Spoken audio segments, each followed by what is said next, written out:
नमस्ते। विज्ञान की दुनिया में आपका स्वागत है। नासा के जेम्स वेब स्पेस टेलीस्कोप ने एक शनि ग्रह जितना बड़ा ग्रह खोजा है। इसका नाम TWA-7b है। ये ग्रह पृथ्वी से लगभग 34 प्रकाश वर्ष दूर है और TWA-7 नाम के एक छोटे लाल तारे का चक्कर लगा रहा है। ये पहली बार है जब वेब टेलीस्कोप ने सीधे तस्वीर खींचकर किसी ग्रह को खोजा है। ये अब तक का सबसे हल्का ग्रह है जिसे इस तकनीक से देखा गया है। गूगल डीप माइंड ने अल्फाजीनोम नाम का एक नया आर्टिफिशियल इंटेलिजेंस मॉडल बनाया है। ये वैज्ञानिकों को इंसानी डीएनए को बेहतर ढंग से समझने में मदद करेगा। अल्फाजीनोम ये बताता है कि हमारे जीन में छोटे छोटे बदलावों का क्या असर होता है। ये मॉडल डीएनए के बहुत बड़े हिस्से का विश्लेषण कर सकता है। इससे वैज्ञानिकों को नई बातें जल्दी पता चलेंगी और खोज में तेजी आएगी। रॉकेट लैब ने अपने इलेक्ट्रॉन रॉकेट का एक महत्वपूर्ण परीक्षण पूरा कर लिया है। वे 27 जून 2025 को न्यूजीलैंड के समय अनुसार सुबह 5 बजे एक तेज लॉन्च की तैयारी कर रहे हैं। इस मिशन का नाम get the hawk out of here है और ये हॉकआई 360 नाम के ग्राहक के लिए 4 सैटेलाइट अंतरिक्ष में भेजेगा। इसके अलावा यूरोपीय अंतरिक्ष एजेंसी ने भी रॉकेट लैब को अपने भविष्य के नेविगेशन सिस्टम लियो PNT के लिए एक मिशन लॉन्च करने के लिए चुना है।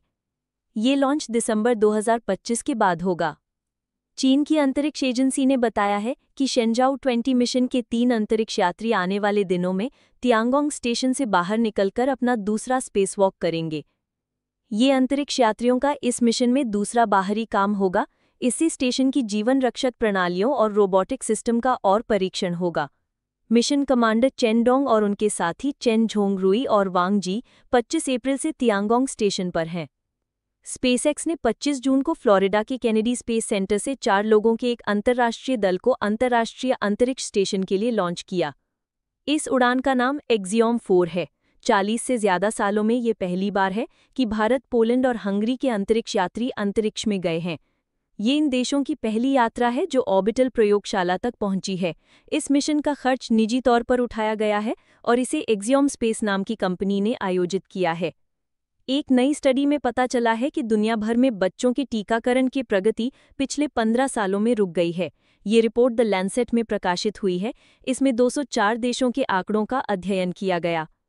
पाया गया कि डिप्थीरिया, टिटनेस, काली खांसी, खसरा और पोलियो जैसी जरूरी वैक्सीन लगवाने की दर 2010 के बाद से या तो स्थिर हो गई है या कम हो गई है। वैज्ञानिकों ने चीन के यूनान प्रांत में चमगादड़ों में 22 वायरस की सूची बनाई है। इनमें से 20 वायरस विज्ञान के लिए बिल्कुल नए थे। इन नए वायरस में से 2 हेनिपा वायरस हैं। ये निपाह और हेंड्रा वायरस से बहुत मिलते जुलते हैं। ये वायरस इंसानों में दिमाग में गंभीर सूजन और सांस की बीमारी पैदा कर सकते हैं। यूरोप में हर 5 में से 1 से ज़्यादा व्यक्ति ट्रैफिक, ट्रेन और हवाई जहाज़ के शोर के खतरनाक स्तर के संपर्क में है। ये बात यूरोपीय पर्यावरण एजेंसी की एक रिपोर्ट में सामने आई है। एजेंसी का अनुमान है कि लगभग 11 करोड़ लोग नियमित रूप से बहुत ज़्यादा शोर का सामना करते हैं। लंबे समय तक इस शोर में रहने से हर साल 66,000 लोगों की समय से पहले मौत हो जाती है।